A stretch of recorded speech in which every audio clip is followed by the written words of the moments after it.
Class one good morning students. Trading account बनाने वाले हैं आज हम। ऑनलाइन क्लास है हमारी फर्स्ट ये।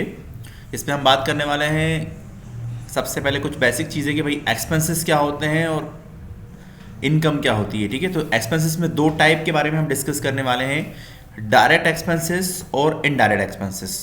दो जो स्क्रीन पे आपको नज़र आ रहा है वो दो हम करने वाले हैं, एक डायरेक्ट एक्सपेंसेस और इनडायरेक्ट एक्सपेंसेस, क्योंकि इसको बनाने से पहले आपको इनके बारे में जानना ज़रूरी है।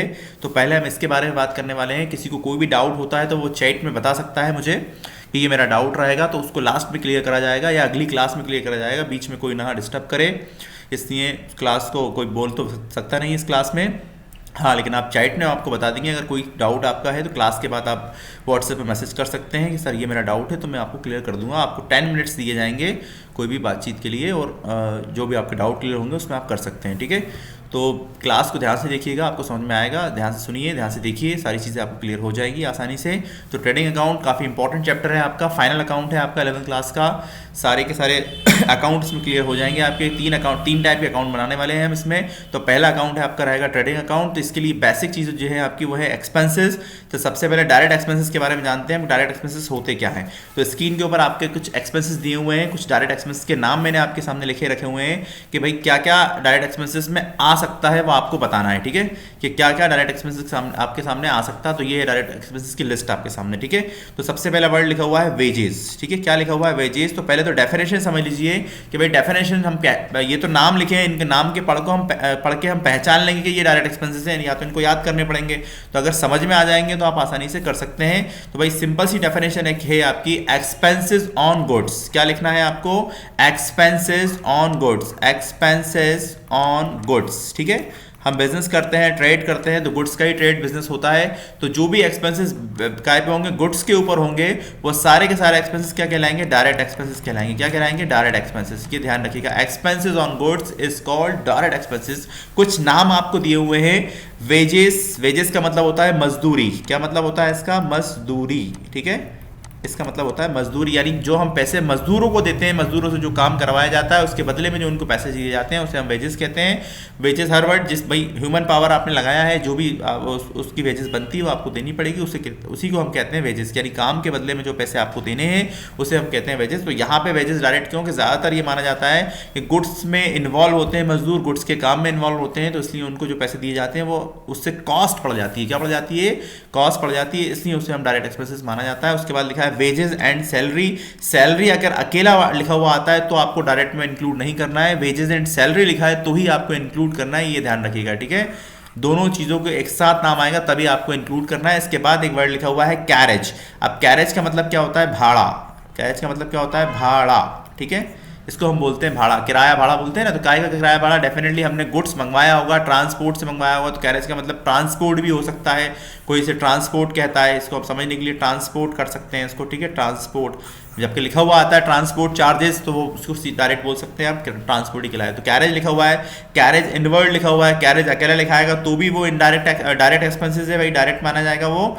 और अगर इनवर्ड लिखा आता है तो भी वो डायरेक्ट ही माना जाएगा। अब इनवर्ड का मतलब क्या हुआ, कि जब आपने गुड्स परचेज किया है, क्या किया है आपने, इनवर्ड का मतलब यहाँ पे होगा जब गुड्स आपने परचेज किया, जब गुड्स परचेज किया गया। क्या परचेज किया गया, गुड्स को आपने परचेज किया है, बाय किया है, तो वो क्या माना जाएगा, इनवर्ड लिखा जाएगा, राइट, इनवर्ड वर्ड। लेकिन अगर आउटवर्ड लिखा हुआ आ जाता है तो उस केस के अंदर वो इनडायरेक्ट हो जाएगा, डायरेक्ट नहीं होगा, ये ध्यान रहे इस बात का। आउटवर्ड लिखा हुआ आ जाता है तो उस केस के अंदर वो क्या हो जाएगा आपका, क्या नाम है आपका, इनडायरेक्ट हो जाएगा। ठीक है, डायरेक्ट नहीं होगा, वो इस अकाउंट में एंट्री उसकी नहीं होगी, ये ध्यान रहे इस बात का। इसके बाद कैरेज लिखा हुआ है। क्या लिखा हुआ है, कैरेज। तो कैरेज तो आपको मैं बता ही चुका हूँ। उसके बाद लिखा है कैरेज ऑन परचेज। भाई परचेज का मतलब वही हुआ कि आपने गुड्स परचेज किया है, गुड्स को, माल को खरीदा है आपने, उसके ऊपर जो आपने किराया भाड़ा दिया है उसी को हम कैरेज बोलते हैं। कैरेज का दूसरा नाम फ्राइट भी होता है, अभी आगे आने वाला है। ये देखिए फ्राइट लिखा हुआ है, फ्राइट का मतलब भी भाड़ा ही होता है, ध्यान रहे इस बात का। लोकल लैंग्वेजेस है, अलग अलग वर्ड अलग अलग यूज होते हैं, किसी में फ्राइट लिखा होता है, कहीं कैरेज लिखा होता है, कहीं कैरेज ऑन परचेज लिखा होता है, कहीं कैरेज ऑन इनवर्ड लिखा होता है, सबके मतलब एक ही है। सारे के सारे एक्सपेंसेस गुड्स पे किए जा रहे हैं, ये ध्यान रहे इस बात का। काय पे किए जा रहे हैं? गुड्स के ऊपर किए जा रहे हैं। वेजेस गुड्स के ऊपर दी जा रही है, सैलरी एम्प्लॉय को दी जा रही है, सैलरी किसको दी जा रही है? एम्प्लॉय को दी जा रही है, यानी वो आपकी इनकम में से आपको माइनस करनी है। कहां से माइनस करनी है? इनकम में से आपको वो माइनस करनी पड़ेगी, ये ध्यान रहे इस बात का, ठीक है। इनकम में से जब आप माइनस करेंगे तो वो आपकी वो मानी जाएगी, ठीक है। इसके बाद लिखा है गैस, क्या लिखा हुआ है? गैस। अब ये गैस लिखा है, फ्यूल लिखा हुआ है, फ्यूल एंड पावर लिखा हुआ है, ठीक है। तो ये दोनों एक ही वर्ड है, फ्यूल एंड पावर, ठीक है।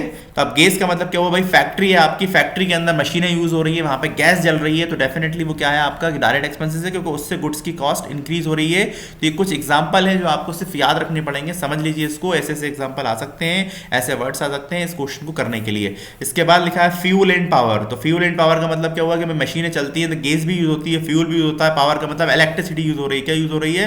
पावर का मतलब होगा इलेक्ट्रिसिटी, ठीक है, इलेक्ट्रिसिटी, ठीक है, इलेक्ट्रिसिटी।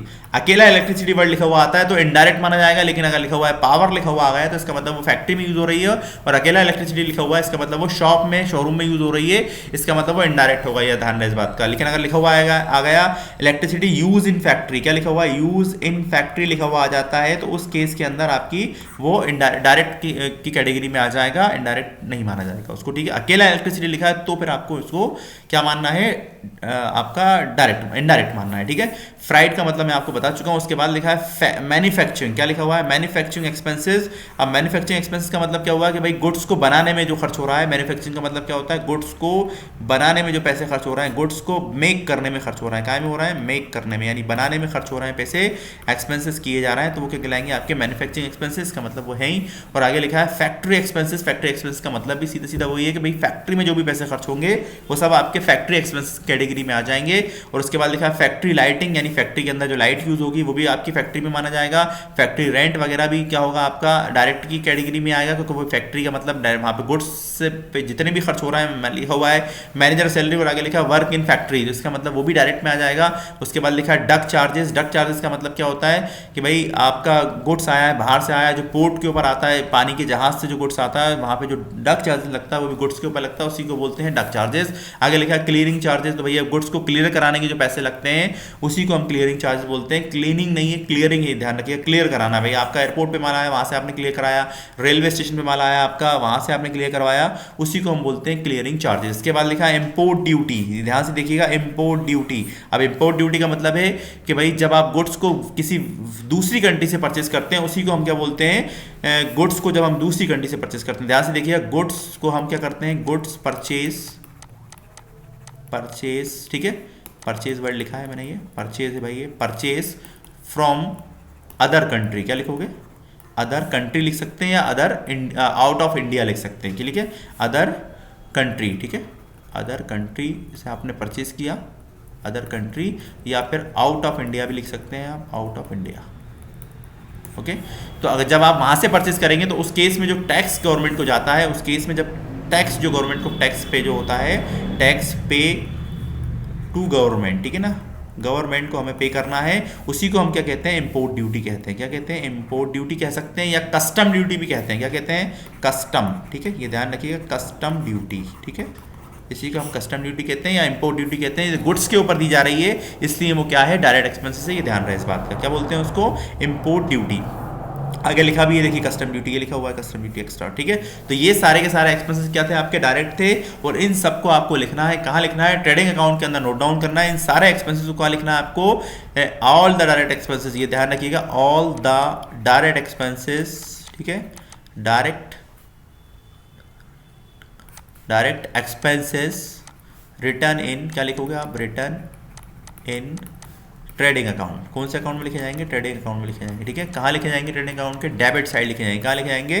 डेबिट साइड का मतलब 2 में लिखे जाएंगे। क्या लिखे जाएंगे? 2 में, ये ध्यान रखिएगा, ठीक है। और उसके बाद डायरेक्ट इनकम होती है, तो डायरेक्ट इनकम के लिए आपको कुछ नहीं करना, सिंपल है। डायरेक्ट इनकम का मतलब ये हुआ कि जो आपके बिजनेस का मेन सोर्स है उससे जो आपको इनकम हो रही है वही आपकी डायरेक्ट इनकम कहलाएगी। अब जैसे बिजनेस में आप सेल और परचेज करते हैं तो सेल्स के अलावा कोई और आपकी डायरेक्ट इनकम नहीं मानी जाएगी, ये ध्यान रहे इस बात का, ठीक है। यही आपकी क्या है? Direct income. इस सेल्स से जो इनकम होगी वही आपकी क्या कहलाएगी? डायरेक्ट इनकम कहलाएगी। इसके अलावा कोई और डायरेक्ट इनकम नहीं आएगी। तो वो कहाँ लिखी जाएगी? बाय में लिखी जाएगी, यानी कि क्रेडिट में लिखी जाएगी। ठीक है, कहाँ लिखी जाएगी? क्रेडिट में लिखी जाएगी। ओके, कैसा लिखते हैं अभी आगे क्वेश्चन आएगा, आपको इजीली क्लियर हो जाएगा, समझ में आ जाएगा आपको। तो ये थे आपके डायरेक्ट एक्सपेंसेस। अब इसके बाद हम बात करते हैं इनडायरेक्ट एक्सपेंसेस की। तो लिस्ट आपके सामने है।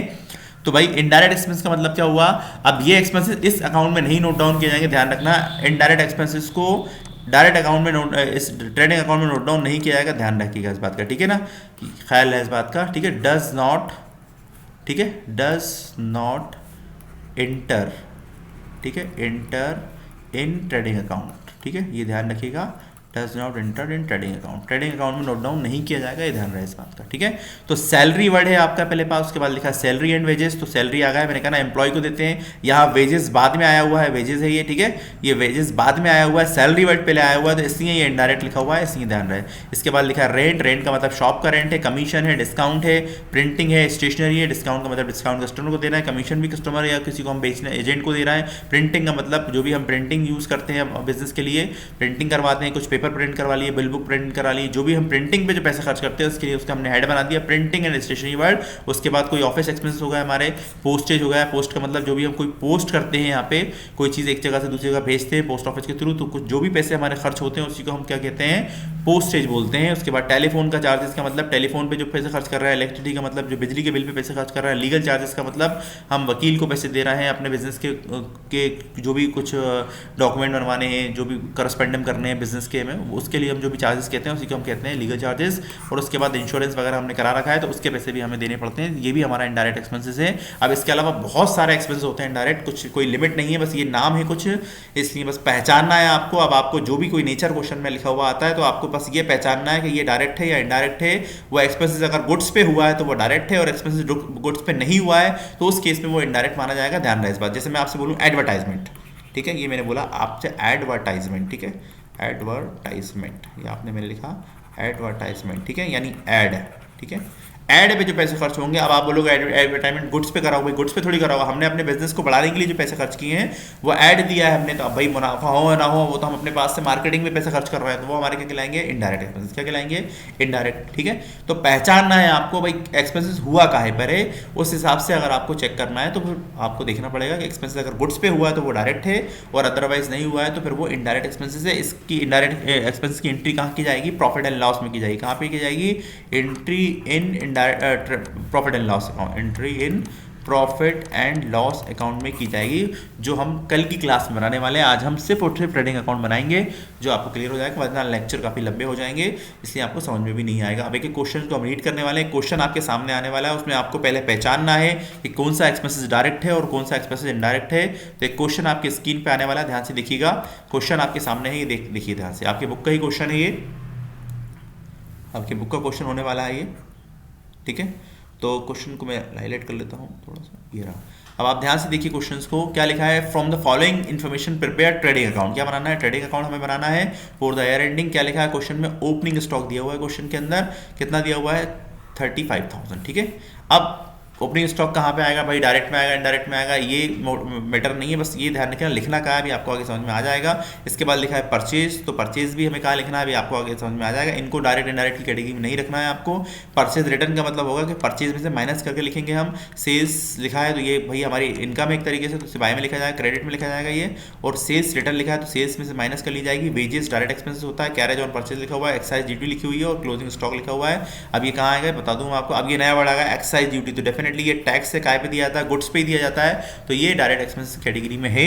अब एक फॉर्मेट है, मैं आपके सामने फॉर्मेट शो कर रहा हूँ, फॉर्मेट के अकॉर्डिंग आपको सम्स करना है, आपको समझ में आ जाएगा।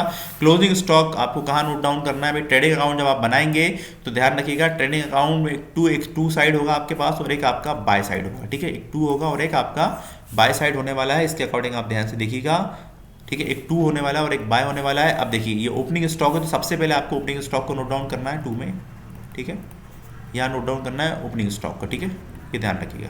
इसके बाद परचेज नोट डाउन करना है सेकंड नंबर पे, तो पहले नंबर पे ये नोट डाउन करना है, और सेकंड नंबर पे क्या नोट डाउन करना है? परचेज, ठीक है, क्या नोट डाउन करना है? परचेज सेकंड नंबर में नोट करना, और थर्ड नंबर पे क्या इसमें से क्या लेस करना है? परचेज रिटर्न लेस कर देना है, ठीक है। और उसके बाद थर्ड नंबर पे क्या नोट डाउन करना है आपको? Direct expenses. क्या नोट डाउन करना है? डायरेक्ट एक्सपेंसेस, ठीक है, ये सीक्वेंस चलेगा। अब बाय की बात करूँ मैं आपसे, तो पहले नंबर पे आपको क्या नोट डाउन करना है, सेल्स नोट डाउन करना है एक नंबर पे, और उसके बाद सेल्स रिटर्न क्या कर देना है, इसमें से माइनस कर देना है आपको, ठीक है। और दूसरे नंबर पे क्या नोट डाउन करना है आपको, क्लोजिंग स्टॉक। क्या नोट डाउन करना है आपको, क्लोजिंग स्टॉक।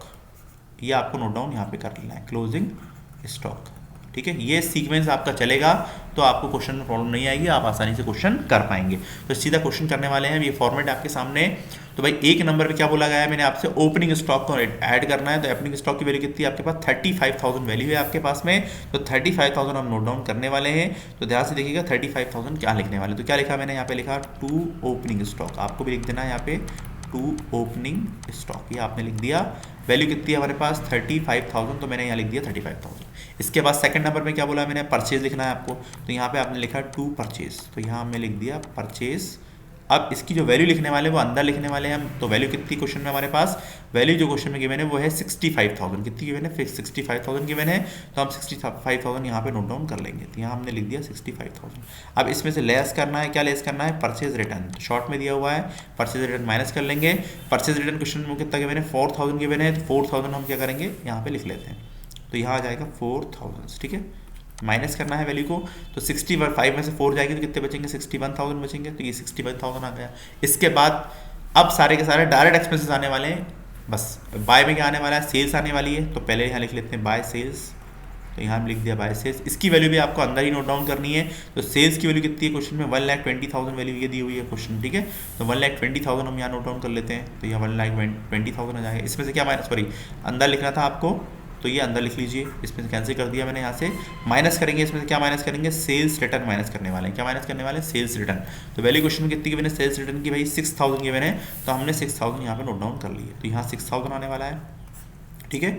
ये 6,000 आ जाएगा और ये माइनस करनी है वैल्यू, ये ध्यान रखिएगा, ठीक है। ये माइनस करनी है, डैश है। तो 120 में 6 गया तो कितने बचे, 1,14,000। तो ये 1,20,000 यहाँ गया। इसके बाद एक और वैल्यू यहाँ पे नोट डाउन करनी है। क्या नोट डाउन करनी है, बाय क्लोजिंग स्टॉक, ठीक है। एज पर रूल मैंने आपको पीछे बता दिए हैं। तो क्लोजिंग स्टॉक जो वैल्यू है वो सबसे आखिरी में दी हुई है। क्या दी हुई है, 28,000 जो मैंने राउंड किया है, ध्यान से देखिएगा। तो 28,000 आपको यहाँ नोट डाउन कर लेना है। अब इसके बाद बाय में कोई वैल्यू नहीं आने वाली है, सारी वैल्यू 2 में नोट डाउन करनी है। जितने एक्सपेंसेस बचे हुए हैं वो सब आपको 2 में नोट डाउन कर लेने हैं। तो भाई देखिएगा ध्यान से, क्या क्या बचा हुआ है हमारे पास, वेजेस बची हुई है, एक राउंड मैंने किया। उसके बाद कैरेज बचा हुआ है, और उसके बाद एक्साइज, 3 एक्सपेंसेस बचे हुए हैं। इनकी जो वैल्यू क्वेश्चन में गिवन है, एक की 5,000 है, एक की 6,000 है, एक की 9,000 है, ठीक है। तो सबसे पहले क्या आ जाएगा, वेजेस। तो भैया यहाँ पे मैंने लिखा वेजेस, ठीक है। तो यहाँ मैंने लिख दिया वेजेस, ठीक है, वेजेस। वेजेस मैंने यहाँ नोट डाउन किया। इसके बाद इसको रेज कर देता हूँ, वेजेस लिखा मैंने। तो 2 वेजेस, तो मैंने यहाँ लिखा 2 वेजेस, ठीक है। वैल्यू अभी देख लेंगे। इसके बाद वेजेस के बाद क्या है क्वेश्चन में, क्वेश्चन में लिखा है कैरेज। क्या लिखा हुआ है, कैरेज, कैरेज लिखा हुआ है। कैरेज ऑन परचेज लिखा है, इसी को कैरेज भी अकेला लिख सकते हैं आप। कॉटेज ऑन परचेज लिखा, बात एक ही है, ठीक है। तो इसके बाद जो वैल्यू है क्वेश्चन में कितनी है, 5,600 और 9,000। ये लास्ट में एक्साइज ड्यूटी हो रही है, तो पहले हम एक्साइज ड्यूटी भी नोट डाउन कर लेते हैं। तो क्या लिखेंगे, 2 एक्साइज ड्यूटी, ठीक है, एक्साइज ड्यूटी, ओके। अब लिखा हुआ है 5,600 9,000। तो यहाँ पहली वैल्यू कितनी है, 5,000 है भाई। तो यहाँ 5,000 आ गए। इसके बाद ये कितनी है, 600 है, और ये कितनी है, वैल्यू 9,000, ठीक है।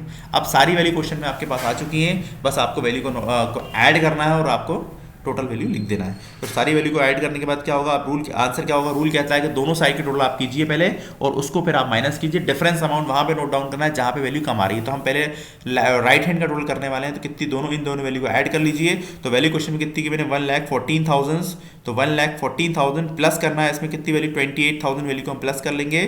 तो जो वैल्यू आएगी वो कितनी आ जाएगी, 1,42,000। तो ये कहाँ का टोटल आया है यहाँ पर, राइट वाला। कहाँ का आ गया, राइट का मतलब बाय का टोटल आ गया भाई। तो बाय का टोटल कितना आ गया हमारे पास, 1,42,000। ये रफ वर्क है, आप भी कर लीजिएगा। इसके बाद अब इन सारी वैल्यूज़ को आपको ऐड करना है। इन सारी वैल्यू को आप ऐड कर लीजिए। कौन सी वैल्यू, सारी वैल्यू को ऐड कर लीजिए। ये वैल्यू 35,000 ऐड करना है आपको, ठीक है। सेकंड वैल्यू कितनी है आपके पास, 35,000 प्लस कितना है, 61,000। तो भैया प्लस 61,000 कर लेंगे। इसके बाद कितना है, 5,000 है, तो प्लस 5,000 कर लीजिए।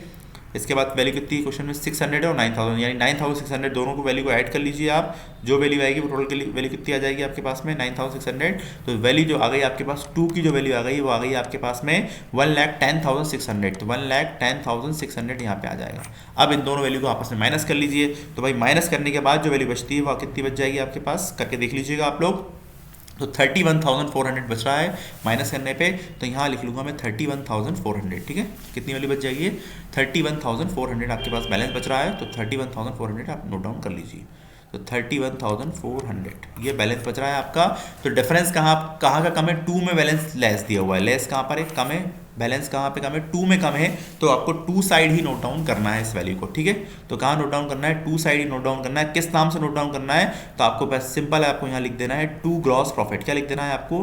2 ग्रॉस प्रॉफिट के नाम से एंट्री आपको कर देनी है। तो भाई मैं लिख देता हूँ यहाँ पे 2 ग्रॉस प्रॉफिट। तो यहाँ पे लिखूंगा मैं 2 ग्रॉस प्रॉफिट के नाम से यहाँ एंट्री कर ली जाएगी। तो 2 ग्रॉस प्रॉफिट सीडी आ जाएगा। क्या आ जाएगा? Carried out. सीडी का मतलब होता है ये बैलेंस फॉरवर्ड होने वाला है। तो जो बैलेंस आया वो कितना आया अपने पास? 31,400 आया, सॉरी, ठीक है, 31,400 आया। अब टोटल की बात करें तो ये दोनों कॉलम जो वहाँ पे बनाए हुए हैं, इसमें हमें टोटल लिखना है, यहाँ टोटल मेंशन नहीं करना है, बस टोटल वैल्यू लिखनी है, ध्यान रहे इस बात का।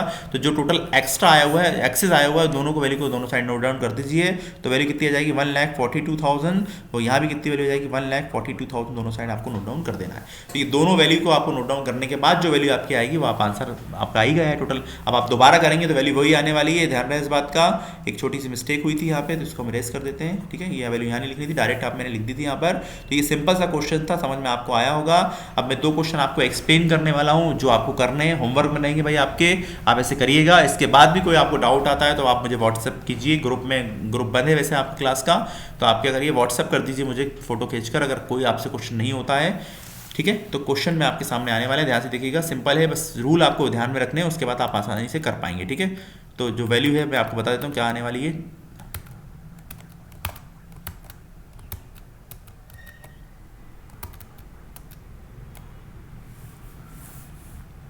ठीक है, तो क्वेश्चन देखिएगा ध्यान से।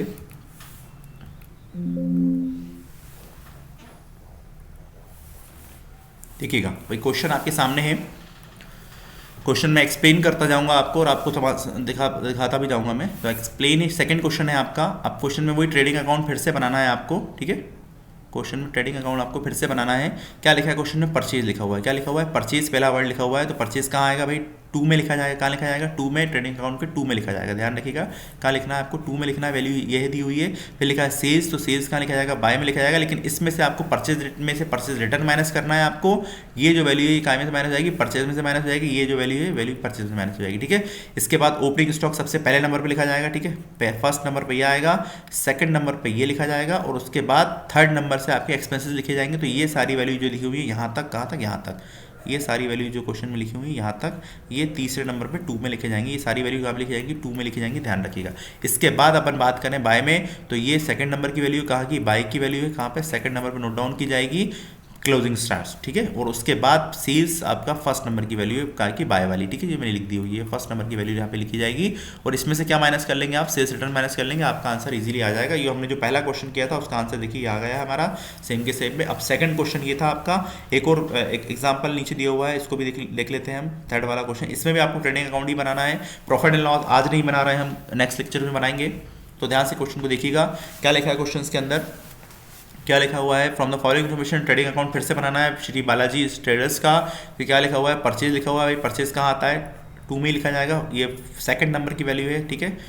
अब इसमें क्वेश्चन में कहीं भी वो नहीं दिया हुआ, आपको क्या नहीं दिया? ओपनिंग स्टॉक नहीं दिया, तो अब यही वैल्यू क्या बन जाएगी? फर्स्ट नंबर की वैल्यू बन जाएगी, ध्यान रखिएगा। फर्स्ट नंबर का मतलब 2 में लिखना है, ठीक है। इसके बाद सेल्स है, तो ये सेल्स से बाय में लिखा जाएगा फर्स्ट नंबर पे, ठीक है। इसके बाद रिटर्न इनवर्ड्स लिखा हुआ है और रिटर्न आउटवर्ड लिखा है। अब इन दोनों के मतलब क्या होते हैं ये समझ लीजिए। रिटर्न इनवर्ड्स का मतलब होगा और रिटर्न आउटवर्ड का मतलब क्या होगा, ठीक है। तो इनवर्ड का मतलब होता है गुड्स वापस आया, गुड्स वापस आया, ठीक है। इनवर्ड का मतलब क्या होता है? गुड्स वापस आया, वापस आया, आया, ठीक है, गुड्स वापस आया। इनवर्ट का मतलब, तो इसका मतलब ये हुआ कि ये सेल्स रिटर्न है। क्या है ये? इसको हम बोलेंगे सेल्स रिटर्न। तो यानी सेल्स में से माइनस हो जाएगा, और जो आउटवर्ड है ये क्या है आपका? परचेज रिटर्न है। क्या है ये आपका? परचेज रिटर्न है, ठीक है। तो ये परचेज में से माइनस हो जाएगा। इसके बाद क्वेश्चन में लिखा हुआ है वेजेस, तो भैया ये डायरेक्ट एक्सपेंसेस है। रॉयल्टी लिखी हुई है, तो ये भी डायरेक्ट एक्सपेंसेस है। फ्यूल लिखा, ये भी डायरेक्ट एक्सपेंसेस है। कॉटेज लिखा, ये भी डायरेक्ट एक्सपेंसेस है। ऑक्ट्राय लिखा, ये भी ये टैक्स है, एक तरीके से इसको टैक्स बोलते हैं भाई, ये टैक्स है, इसको टैक्स कहा जाता है। गुड्स पे दिया हुआ, एक्साइज ड्यूटी पहले भी आ चुका है। तो ये सारे के सारे एक्सपेंसेस यहाँ से लेके कहाँ तक? यहाँ तक के ये सारे के एक्सपेंसेस कहाँ लिखे जाएंगे आपके? ये लिखे जाएंगे आपके 2 में, ठीक है। ये सारे के सारे डायरेक्ट एक्सपेंसेस हैं आपके, और इसके बाद ये बाय साइड की वैल्यू है आपकी कौन से नंबर की, सेकंड नंबर की वैल्यू है, ये ध्यान है। हर एक वैल्यू को समझ के लिखेंगे। अब आप देख के कॉपी कर लेंगे तो भैया फिर तो आंसर तो आ ही जाएगा। सिर्फ आंसर मकसद नहीं है, समझने में भी आना चाहिए। लास्ट में फाइनली आपका आंसर आ जाएगा और आपको इजीली समझ में आ जाएगा। तो ये सिंपल सी क्लास थी। अब आपको इसके बाद भी अगर कोई डाउट है तो आप व्हाट्सएप पे मैसेज कर सकते हैं, चैट में बता सकते हैं कि भाई सर मुझे कोई डाउट है, तो मैं चैट में आपको रिप्लाई कर दूंगा। क्योंकि यहाँ पे अब ये क्लास इसलिए अरेंज की जा रही है इस तरह की कि भाई होता क्या है कि जूम पे और उसके ऊपर कुछ लोग बीच में आ जाते हैं जो डिस्टर्ब करते हैं, गलत बोलते हैं, ठीक है। तो इसलिए जो है इस क्लास को इस तरह अरेंज किया गया है जिससे उन बच्चों को प्रॉब्लम ना हो जो को लोग पढ़ना चाहते हैं और किसी वजह से अगर क्लास रह जाती है, कुछ मिस हो जाता है, तो आप रिपीट भी देख सकते हैं। इसका फ़ायदा ये होने वाला है आपको। अगर आप बिजी थे, आप नहीं अटेंड कर पाए, तो बाद में आप देख सकते हैं इस क्लास को, अपलोड रहेगी इस क्लास के अंदर। और आप नए हैं तो भैया चैनल को सब्सक्राइब तो करना ही पड़ेगा आपको, ठीक है। और नहीं करना चाहें तो मत कीजिए, आपकी मर्जी, ठीक है। लेकिन आप अगर पढ़ना चाहते हैं तो आप कर लीजिए। और प्लस देख जब भी आपको वक्त मिल जाए तो आप रिपीट भी देख सकते हैं इसको, ये फ़ायदा है इस बात का। और बाकी चैट पे ध्यान मत दीजिएगा, कोई गलत भी बोलता है तो बोलने दीजिए उसको, ठीक है। तो अगर आपकी कोई प्रॉब्लम है तो बता सकते हैं। प्लस आप मुझे पर्सनल मैसेज कर सकते हैं कि सर मुझे ये दिक्कत है इस क्वेश्चन में, ये मुझे क्वेश्चन नहीं आया, स्क्रीनशॉट लीजिए और आपको समझ में आ जाएगा।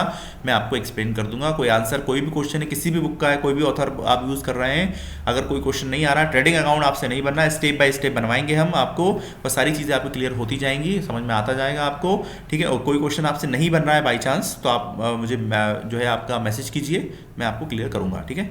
तो थैंक्स फॉर वॉचिंग, मिलते हैं अगली क्लास में।